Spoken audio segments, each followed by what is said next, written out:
Uh, I'm Michael Makin, a member of our Contemporary Issues Committee, and on behalf of our chair, Sarah Holmes, who unfortunately couldn't be here today, and other members of that committee, it's my great pleasure and privilege to introduce today's speaker. Before I do that, I'd like to remind you of our next Second Sunday presentation on the 12th of March, so a month from now. It's being given by Kirk Westfall, who is an urban planner and architect, and it's on a subject that I'm sure everyone driving to church every Sunday morning probably reflects on, the changing shape of the city. You can't drive into Ann Arbor without seeing a new high-rise nowadays, it seems. So that's next month's presentation. Well, since it's a big occasion in the American sporting calendar, I thought I'd begin with a little analogy from the sports that I follow back home. As many of you will know, I find it hard to resist looking at the sports scores on a Sunday morning. I do hope Darcy and Lily don't notice that too much as I glance at my at my phone on a Sunday morning. But anyway, the sports that I most follow from back home are the big team sports, association football, rugby union, and cricket. And in the first of those, as some of you will know if you watch the English Premiership, even in this day of multi-billion-dollar sporting industry, there is still a moment of community when local players are welcomed and acclaimed by the home crowd. The most famous example right now would be Harry Kane, the Tottenham Hotspur centre forward and England captain, by the way. And when Kane plays well, the crowd at Tottenham Hotspur, at Spurs in London, sing, "Harry Kane, he's one of our own." It's a rather touching moment associating this multi-billion-dollar industry with a sense of community, something from the past. Well, we're not a multi-billion-dollar enterprise, and we're certainly not an industry, but we are a community. So I think it's particularly good to welcome one of our own today. I'm not asking you all to sing like an English football crowd, but it is my great pleasure to introduce, as you know already, one of our own, Colleen Creal. She's worked with youth who are dealing with grief, depression, anxiety, and other mental health issues for over 25 years as a high school counselor. She has a master's degree. She has an LPC, which I'm told stands for Licensed Clinical Counselor. Is that right? I've got Professional counselor. I got it wrong. I'm sorry, Colleen. And of course, she is indeed one of our own, an FCC member for many years, as she said to you all at the beginning of today's 10 o'clock service. She plans to share tools to help us all as we guide our children and others through the challenges of living in today's world. She has many years of experience, which she will display today in offering guidance to us as parents, as grandparents, as friends, as we reach out to our young people, the young people in our lives and in other people's lives, and what a difficult time it is for young people. So please welcome Colleen, and I look forward to a very interesting and productive presentation. Thank you so much, Colleen. Thank you. Thank you. This might be hard to talk and walk and move, but I really want to tell you how grateful I am to be here. This church means the world to our family. I mean, it's been 30 years since my husband left the Episcopal Church and I left the Catholic Church to find a home, and we found it here, and we found it here for our kids and our family, and it's been a big part of our mental health journey as well. So we know mental health is a big issue. I mean, we know it's actually getting worse. I've seen it in the schools, we've seen it in our communities, we've seen it in the news. It's called by some the next pandemic.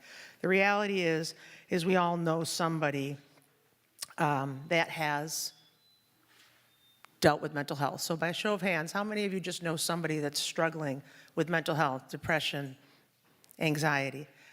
Now by a show of hands, how many of you know that those people are actually getting help? They're actually, usually that's what I see. I see that everyone knows someone and everyone's concerned, but very few people are taking the steps for whatever reason to get the support that they need. So, when I thought about what I was going to share today, it's kind of tough after 30 years to say, all right, this is exactly what you need to know. I could have talked about statistics in terms of 1 in 4 young people struggle to ages 10 to 24. I could have talked about the suicide rates. I could have talked about social media. All those things I think everyone pretty much is aware of. What I wanted to do today is talk about some practical tools about how we can help our young people.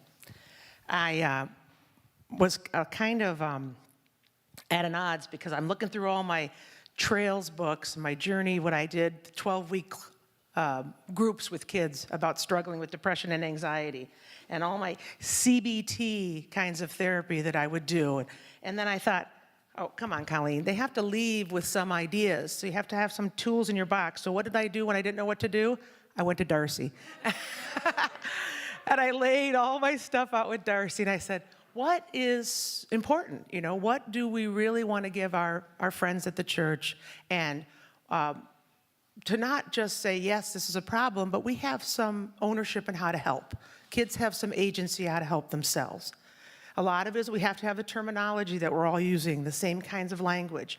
But more importantly, we got to let these kids know that things are going to be okay, that we're here to support them, that we're destigmatizing mental health, that this isn't something that is your fault. I said all the time in presentations at school and with kids, if your son or daughter had diabetes, would you say, hey, you know, let's give it 6 months and we'll see if it gets better on its own? No. If your child broke their arm, we'll be like, just, you know, toughen up, it's gonna be all right, we'll get to the doctor in about a year and see how it goes. We have to continue to think about mental health as an illness, and that you really need to treat it as something that can be treated. Now, I'm not saying it can be cured, and I'm not saying people don't live their lives, you know, with mental health issues, but it's treatable. And part of the problem is we're not getting people to the resources that they need to be treated. And so it's like my daughter who has asthma. She has to take a puffer every day, inhaler. That's part of her makeup. That's part of what she needs to lead a healthy life. So it's very important not just to talk about it, destigmatize it, and treat it like an illness, because really it does have a lot of treatments. Okay, so what I did is I put together a packet of things that I've used in my classrooms, in my groups, working with my dear friend Dr. Elizabeth Koshman, who actually wrote the Trails Wellness and CBT, and she's at the U of M, the University of Michigan Depression Center. And she now has groups all over Michigan. And I think it's really important that we also train our young people, because I tell them, you're the boots on the ground. You're the kids that are seeing your friends not coming to class, or not going to practice, or seeing that maybe they have cuts on their arms. You need to tell us, so as adults we can help. I'm not saying anybody here is a therapist, and I'm not saying anybody here should be. Like I said, I have 3 of my own children, and they've all been in counseling, and they used to come to me all the time, and I'd say, I'm your mom. I'm not your counselor. You need to go somewhere that you can find an objective person to help you work through these struggles. So we can't love this away. We really have to have some practical tools to help our kids. And then if we can't help them in our situation, then we find other resources in this community. We are blessed in this community, but don't kid yourself. There are not enough therapists in the world to help with what we're going through. So we really have to have some ideas of our own before we seek that next step to find support, hospitals, medication. That's really important. I just feel like it's important that we have some tools of our own. So that's kind of where I am coming from. Please ask questions. This is not, I don't have all the answers, I just have some ideas. And I really hope that you take this packet and you can use it in your own life, or you can use it with your child or your grandchild or yourself, because these things can help you help others. Okay, now this first thing seems very strange, and I know it looks very elementary. But if any of you have a child, I do, I have a daughter who is incredibly intense. And all the time she'd come into my bedroom, she'd come into my office, and everything was a crisis. It didn't matter if it was, I'm not playing in the field hockey game, I got in a fight with my friend, I got a B on a test, everything. And for me, it was just this crazy roller coaster. And I'd be like, okay, let's figure it out, let's try to understand. I do have more copies if you need it. You have to help kids, try to help kids self-regulate and understand what's a true crisis and what's just a bad day. And so what I really think is important is this little thermometer of either feelings or situations. So she learned to come to me and say, my friend didn't text me back. Well, that's pretty mild. That is very mild. We actually talked about what's a crisis. And she thought about it, and she goes, well, I guess if a tornado hit our house and your dad died, that's a crisis. I go, okay, so then everything underneath is gonna be okay. I mean, it was one of those conversations where I finally was like, I can't ride your roller coaster. You have got to look at yourself and be able to say, I'm gonna be okay. This is not a big deal. I don't have to run to mom. I don't have to run out of class. I can see that this is a mild situation. I've got some tools and I'm gonna get through it. So this is a very simple tool, and you can change, name your feeling, name your situation, name your conflict. Whatever you want can be that first line, and then help kids see, all right, well, that's a problem, yeah. It's solvable, and don't get me wrong, there are kids living in terrible situations. They're not irrational, some of the things that they're saying. But for the most part, the negative thoughts get going with kids, and it's very difficult to help them focus on the positive and what they can control. Okay, so let me get my notes here. The other, on the back of there, I do have a QR code, and if you go onto that, I also have that in little cards. In the QR code is a list of resources. I ran the peer-to-peer, it was a depression identifying group at Pioneer, and they had the kids put in a QR code. If you go on there, you can see a lot of resources. What's not on there is the 988, the new state call that you can call or text or email and say, I have a crisis. But this will give you some starting points as to where you can get a lot of resources. The kids did this. QR code is way out of my zip code, but all right. Does anybody have a child like that or know someone that is just always in a state of, oh my gosh, this is going to be too much? Yeah, and I think it's important that you talk with them and you say, yeah, that's bad. But the reality is we're going to be okay. The other one, like I said, Darcy and I went through just hundreds of pieces of paper, so these are the ones we picked out. There's plenty more things that we can work on. I can also probably put this on a website, but I wanted you to have something to take home. Plus, if I gave you a 120-page book to look at, I could see your eyes roll back in your head and say, ah. Okay, twisted thinking. This is something that we all do. I mean, I know I'm guilty of it. I'm sure your children are guilty of it. And I think you have to realize that these are, it's normal to have some of these negative thoughts or twisted thinking. I think kids sometimes go to number 5 a lot. You interpret things negatively, and you are constantly jumping to conclusions. I used to get kids coming to my office all the time saying, I texted my friend in the hallway and they didn't text me back. And I said, well, let's think about that. They don't hate you. They're on their way to class. Maybe they are busy. Maybe they didn't read the text. Maybe they put their phone away during class. You have to get rid of this idea that something doesn't happen right or the way you feel it should happen. You finish the story, and it's just this negative cycle of thinking. And I know that happens a lot. You're trying to finish the story, and you're like, oh, it's got to be the worst case scenario. Twisted thinking. Number 5, jumping to conclusions. It's a whole list of twisted thinking. So there's different, all or nothing kinds of thinking. We overgeneralize. These are just all things that we all go to. We should, maybe we should on ourselves too much. You're always assuming the negative. Number 1 is also very common for young people. You see things in black and white. It's a situation falls short of perfect. If you have a perfectionist in your family and you get 99 right and 1 wrong, what do they focus on? The one thing that they do wrong. I think it's important that we help them reframe this and ourselves. I have a lot of very high-powered parents I worked with, and they would be like, an A- is not going to get them into Michigan. I said, well, an A- is a great grade. They're doing the best they can. There are 3,800 colleges and universities in this country. Let's just think more about what's best for your child other than not getting that A- or getting that A+.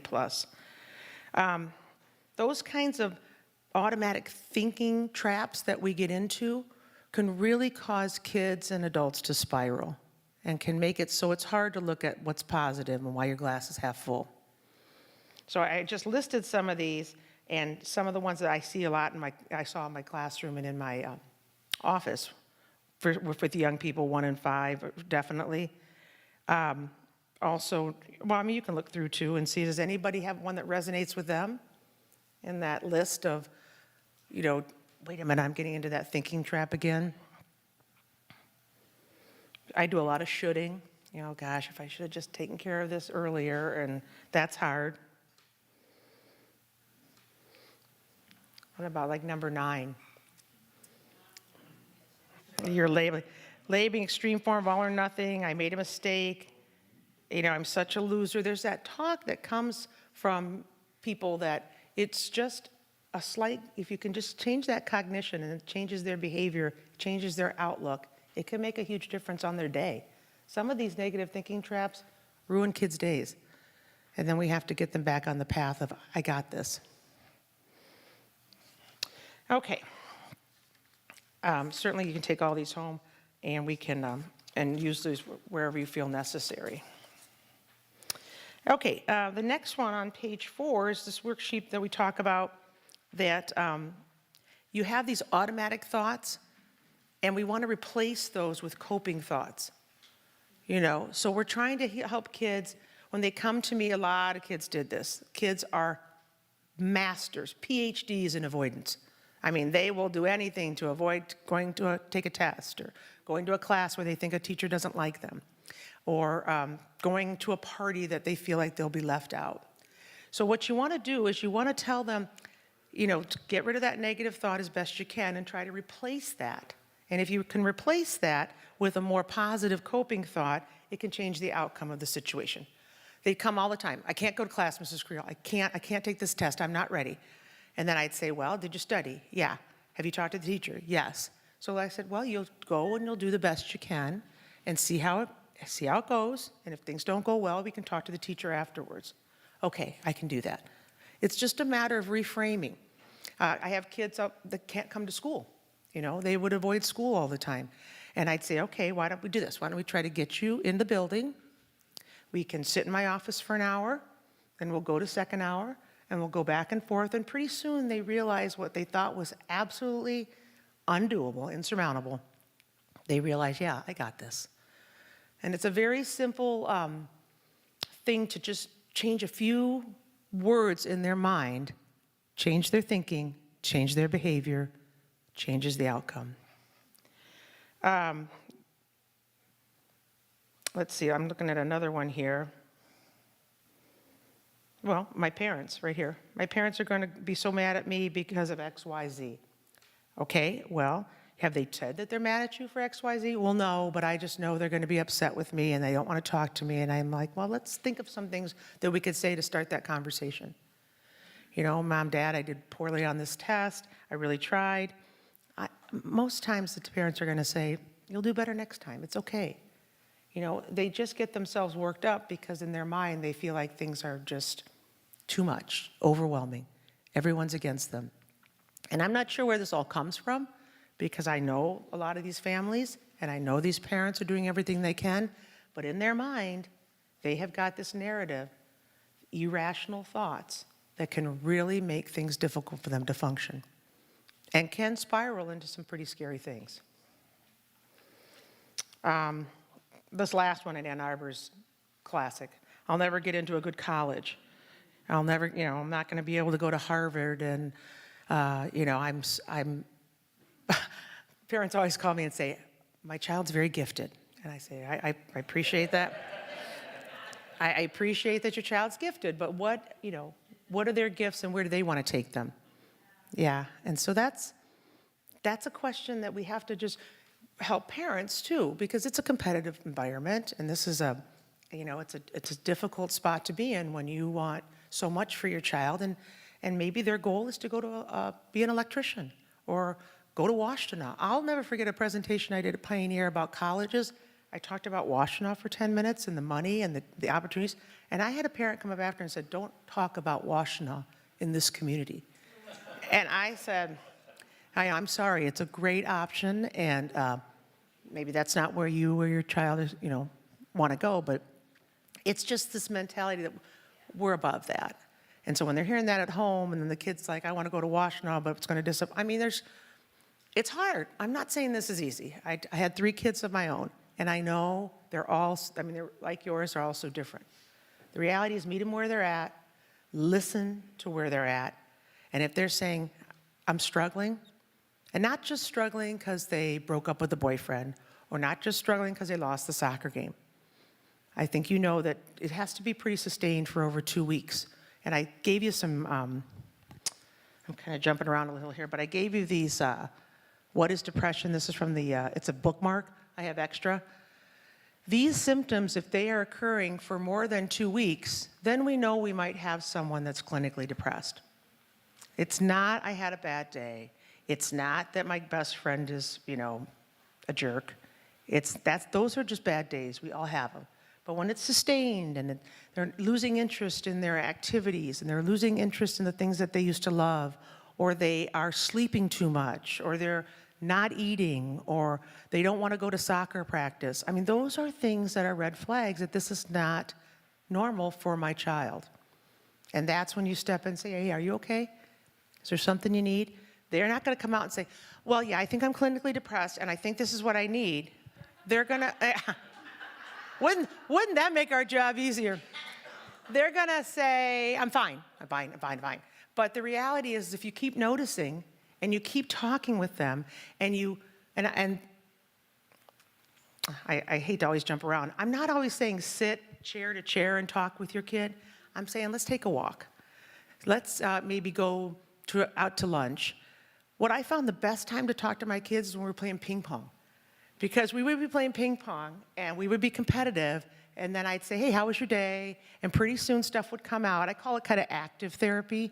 Kids in talk therapy are not as productive, I would say, as adults can be. They don't like to stay in yucky emotions. They don't like to sit and talk about themselves. But if you get them active, taking a walk, perhaps going to lunch, perhaps playing ping pong, you might find out some things that are like, oh, painting. I was painting my son's room one time, and he said, sometimes I get so anxious, I just want to cry. And all of a sudden, I'm like, all right. So I just keep painting. Then you keep listening, and you're like, okay, so, what can we do about that? It's not going to come out when you say, hey, what's wrong? It's going to come out if something's gone wrong, or if you give them space to say, hey, well, if you need me, I'm here.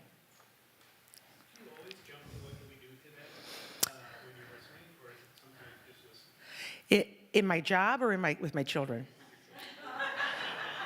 Well, can I tell you, children, it's daily. They're always going to have something that you want to either just say, let's deal with this, or hey, we got to get to school. But for my students, it was hard because you had so much time. Our goal was to keep them in school, keep them academically focused. But I also realized that they're not going to be able to do school unless we can figure out what's going on with them socially and emotionally. So I would say yes and no. I would say yes, you got to give them space that you can listen, but you also got to give them those replacement thoughts to get back engaged in their lives. Because if they go to you all the time, then we're not building up that muscle of, hey, you know what, I got this. I found this the most when I did a grief group for over 20 years. I did a grief group at Pioneer High School. And I have to say, and this is going to sound crazy, it was one of the happiest things I did. It was one of the most meaningful, because if you put kids together in a room and they're talking about their love and their loss and their feelings, and they don't feel so alone, and they don't feel so isolated. I think groups can be very helpful that way. And then every time they got through a parent's birthday or a holiday, or I had one girl that was a twin, and her brother died. All those events that would mean a lot to her were difficult. When you see that they can get through it, and then like, oh, okay, we got through this holiday, and now we can work on the next, and it just builds that muscle of resilience, which it sounds great. It doesn't always work, but we have to give them tools to also be able to go out with their own toolbox and say, all right, I got this. And if I don't, I have a support group, my dad, I've got my minister, I've got my friends.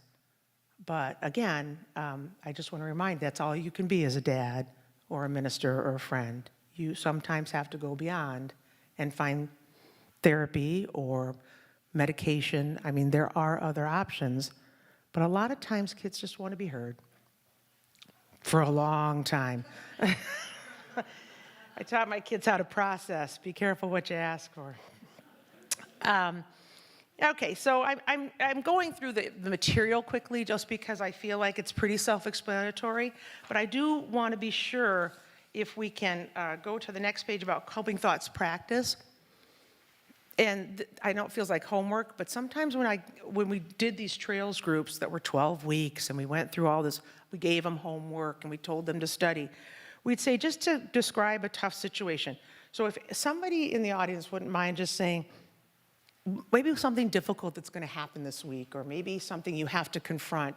Would anybody want to share just anything that's going on that's not, I mean, it doesn't have to be that personal, but maybe, you know, you're seeing a relative for the first time, or you've got a big presentation at work. Yeah. My niece's daughter, her father died 2 weeks ago. Today is her birthday. Oh. Tuesday is Valentine's Day, and her pet snake, Fred, died. Oh. Okay. All right. Well, this is not an irrational thought. This is exactly what's happening. This situation sucks. You know, you can't be like, oh, well, let's, you know, go and get some out to dinner and not worry about it.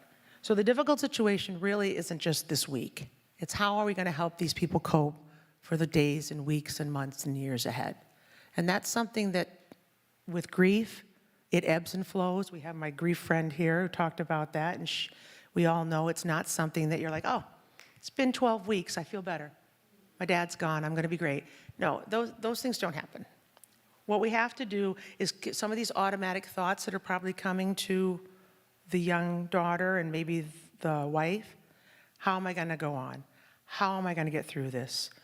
You know, I don't even know my checking account password. I mean, really practical things if someone dies suddenly that you don't even think about. So then you need to break it down. You're going to be okay. We're here for you. Let's contact the bank. These are the things we have to do today to make sure we're on the accounts. And there's a lot of things that are going to be coming up. And the other thing I really want to mention with grief, it's not so much with this worksheet, is that part of your brain shuts down when you're grieving. So there may be things that the mom's not even thinking about, like, oh, she's got a violin lesson, or she has a birthday party to go to. We have to step in and say, hey, I'll take her to the birthday party, or let's maybe call the teacher and say violin we're going to just not go to for a few weeks. Those are things that we have to get them back onto healing into their routine. It's never going to be the same routine. But again, I was telling you, kids can't stay in grief like adults can.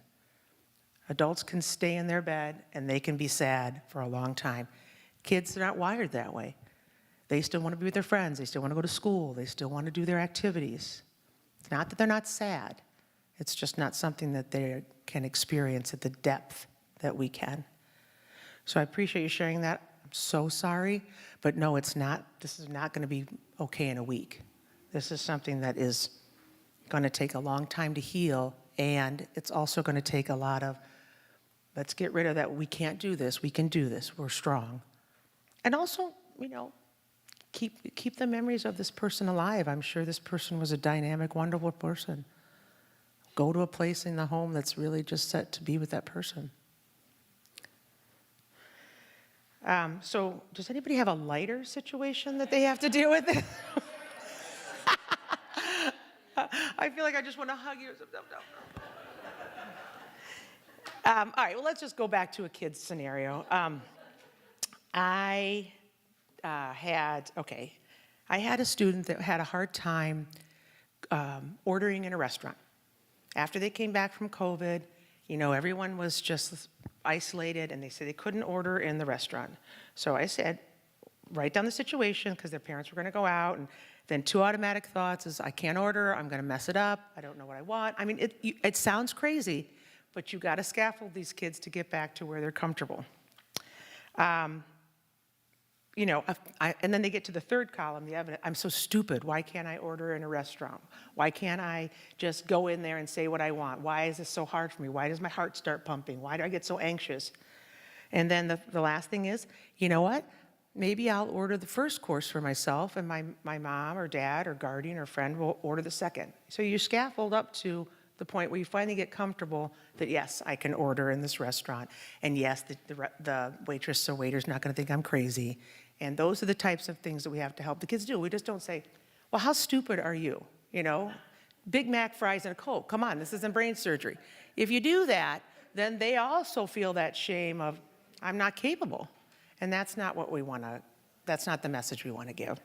I know this is hard for you. These are some things I'm thinking, and perhaps they'll help you. And I know it's not easy. We're so busy. Put your order in, we got to go. But the best thing you can say is, hey, okay, this is difficult. How about today if I do it and tomorrow you try? And so as the time went on, we went through all of our CBT, it became easier and easier. And that's just a little victory. We're not looking for Olympics here. We're looking for little victories. We're looking for things that can help our kids help themselves. And that's really important because they're gone soon. And if they get really anxious and overwhelmed, they won't be gone soon. And then pretty soon you're dealing with an older adult that hasn't learned those skills. And it's very, very hard. You want your kids to be happy. You want them to be self-sufficient. It's hard. Oops, I don't see my last little ladder. I have a question. Yeah. I wonder for those of us maybe who don't have children. Sure. In the place of sometimes of supporting the primary caregivers of children. Yeah. So in a scenario like that in the restaurant, if we're there with our grandkids or with kids from a youth group, say. Sure. What is our place in that scenario? It's just that supportive talk that says to them, you got this. And let me tell you this, my friend. I mean,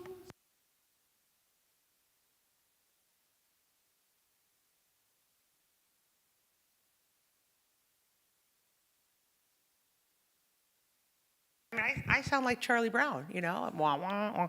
But when you say to them, hey, you know what? I think you got this. I know this is tough. I can see you're scared. I got your hand, I got your back. And really, it's no more than just being another trusted adult in their circle of care. I remember my kids starting high school, and I realized I was giving them up to other adults, coaches, teachers. And it was wonderful. Because 9 out of 10 times they'd come home and they'd say, you know, what happened in school today when Mr. Roberts was saying, if you do X, Y, and Z, then I'm like, really? What about when I told you that was ABC? And it was okay, though. I didn't have that ego. I'm looking for one thing here that's not copied, and it's just another visual, and really I can just describe it. But to get back to your point, Lily, it's not about your own children. It's not even about your grandchildren or because even though those are the ones you are with the most, you love the most, it's really just about supporting these youth in times of uncertainty, calming them, telling them it's going to be okay, telling them I had some of those problems and some of the things that you did. That's not gonna like all of a sudden change them right there, but it's gonna plant some seeds that they're not alone, that they are capable, that they have some tools. And those are the types of things that I think are the most important, because what they're getting on their media is that they're not good enough. They're not enough. And what they have to realize is they're plenty. You know, whatever it is that their passion, their path, they're okay. Even if it's not what we want for them. And sometimes that's hard. That's really hard. But we have to be just very conscious that they're going to be okay, and their path it's going to work for them at that moment, and then maybe something else will happen, and then we work through that. Yeah. I just want to, that whole idea of so many of us live at a distance from grandchildren. Sure. Family. And I came across an idea recently because my oldest grandchild is about to have a birthday of writing a legacy letter. you know, and like including a little token, you know, like a heart or whatever, like I am always with you. Oh, And I believe in you. yeah. And there are, you know, challenges in life and the things you've already, and I just like, that is such a wonderful idea. I think that's a great idea. And I think it's a way of letting them know that even though you don't see them all the time. I mean, one of the things I was going to ask you to do if we had time is I have little note cards on your, I have note cards on your table, and the one I send to my kids all the time is breathe. I just send them a little note, thinking about you, remember to, you know, smell the roses, breathe. And then they said they keep it in their pocket, and so when they're getting overwhelmed, they just kind of touch it and say, oh, Mom's yelling at me again to do something, you know? I mean, it's something that you can just remind them to take care of because it's taking care of themselves. Yeah. My husband teaches at the university, and he had exactly one of the scenarios that you just talked about with a student. He had a college student email him the day before an exam and say, I don't feel prepared for the exam. Do I have to take it tomorrow, or can I take it next week? And my husband is just appalled that they think that's an option. I'm not ready, so, you know, can I take it next week? And I think back of when I used to work at the University Health Service. I left in 2010, and already the mental health struggles were starting to increase. But now, listening to his stories, realizing how prevalent they are on the college campus. And it makes me wonder whether or not school systems would ever entertain the idea of making part of the core curriculum life coping skills. Sure. Rather, I was a primary care physician and believed a lot in preventive medicine. If you do this now, then you won't experience that later. And CBT is used in adult therapy. Sure. And I think about life keeps getting more and more challenging. Adults are having difficult negotiating life. Why don't we recognize that we need, in addition to teaching geography and social studies Yeah, and all that yeah. other stuff, we need to carve out time in the curriculum to teach kids how to cope with this unpredictable, ever-changing, and fearful Yeah, yeah. Well, sure. I mean, they're jumping under desks for trauma and shooter drills. I mean, that stuff, that's trauma. I mean, we had a young girl just die at Pioneer a couple weeks ago. That's trauma. So I did write a K-12 curriculum called Mental Fitness that I thought would be really helpful for the Ann Arbor schools to teach part of those kinds of skills in their phys ed classes, in their middle school, and their high school. So by the time I got to them, CBT didn't sound so foreign. What is CBT? Cognitive behavior therapy. Changing your thinking will change your behavior, which hopefully can change the outcome. So it didn't go very far in the Ann Arbor schools because we still go 80-20. 80% of our kids are doing fine, 20% aren't, so we're not going to focus on that. But it is time to start measuring mental health. Okay, before we stop, I want to give you a couple, oh, go ahead. Are there any initiatives to increase the number of mental health professionals that are out there? Because there is such a lack at this point. Well, there's a lack of mental health support, but there's also a lack of mental health workers. So, yeah, I think that there is definitely a push to have more mental health people in the schools. But again, we're never going to have enough unless people say, I need help. I mean, all the kids that came to my office, I could help. It's the ones that are suffering in silence that we need to identify, oh, this is not normal behavior for this kid. And so we have a lot of students that are on the lookout for other kids, you know, and that's really important. And adults that are on, coaches, and, you know, the music teachers, and the, you know, all of the psychologists, social workers, and counselors. That's important. I mean, we have 2,000 students at Pioneer, and we have 8 counselors, 2 social workers, and a psychologist. I'm not saying that we need 100 psychologists and social workers because we are still an academic institution. We're not a hospital. Yes, yeah. Yeah.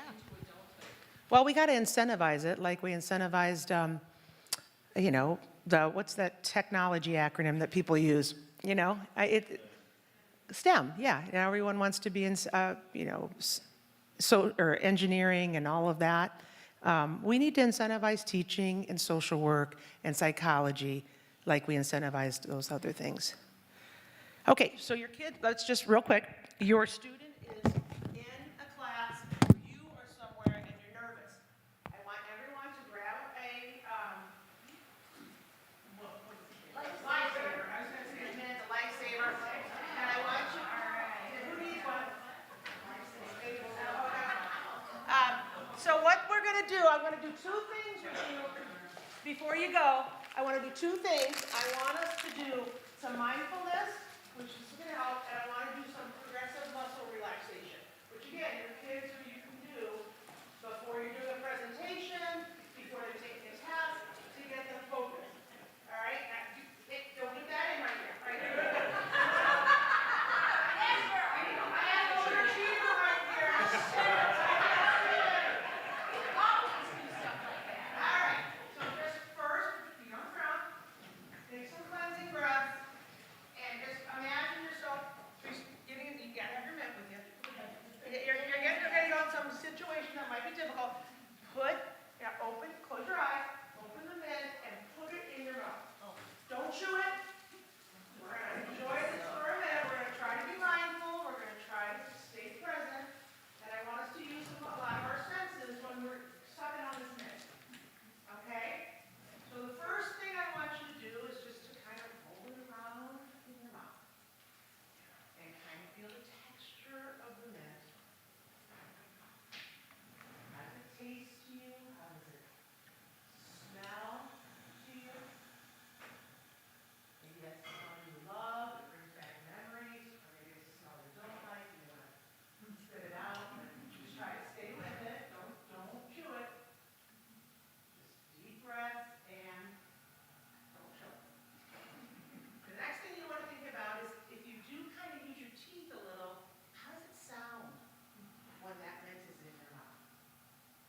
Thank you very much, Colleen. We have a few more minutes that maybe we can have some questions.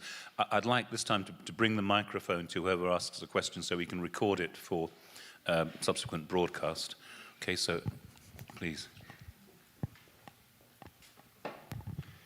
You referenced social media. Can you talk just a little bit about that? Thank you. I mean, we all spend way too much time on our phones. It's built to addict us. You know, it's a built-in addiction. And so I think one of the more interesting conversations I just had with my nephew the other day is we're going to be better parents than you guys are with social media because we know how to stop ourselves.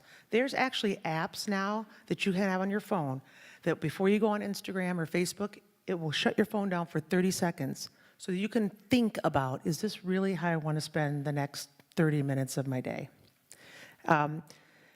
So we have to remember that it's not going away. I mean, this is so different than when you and I grow up. It's so different, and it's scary. We used to worry about the person lurking behind the doors with our kids. Now they're lurking on our screens, you know? And for kids who are isolated and not accepted, that's their peer group. That's their comfort.